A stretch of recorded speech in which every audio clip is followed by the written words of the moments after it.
We're just seeing pictures of Boris Johnson's plane landing back at RAF Northolt. We saw it leaving Aberdeen a little earlier. This is one of the RAF's executive jet fleet, a Dassault Falcon 900 LX, we're being told. And we believe that Carrie, his wife, is on board as well.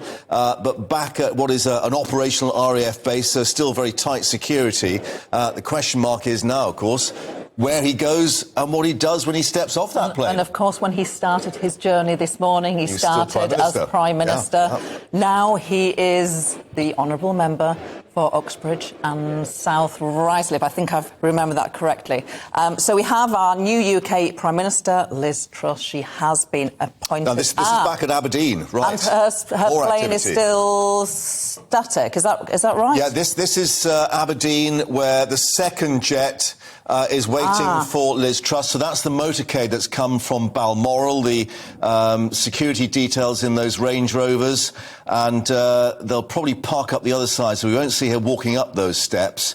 But this should give her time. I think they're running about 15 minutes late to get back to Downing Street for what was scheduled to be a 4 o'clock speech at the lectern outside, but clearly, as we can see from the weather, it may well delay things. Quite low cloud, quite thick cloud, but clearly this is a very sort of orchestrated event. And Darren, any indications if that dais will be outside in Downing Street, given what the weather's doing there? Well, looking at the weather where I am, it's pretty overcast, but it's still dry.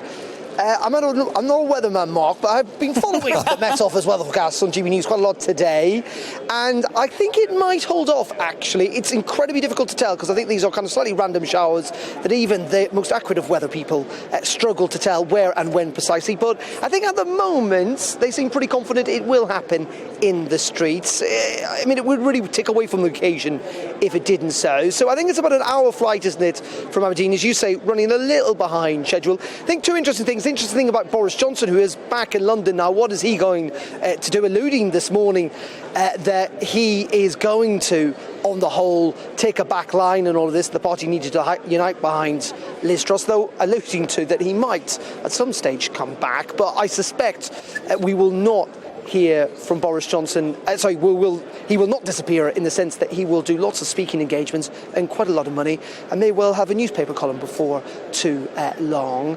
And he's going to, of course, become a private citizen again to our degree. He'll keep some of the security detail, but believe he's got a house for the next 6 months to live in while he tries to find somewhere more permanent to live. So Liz Truss getting on that plane, flying back to London. He's usually expected here, and at around 4 o'clock, we're hoping to hear from the new Prime Minister in a first speech at 4:15.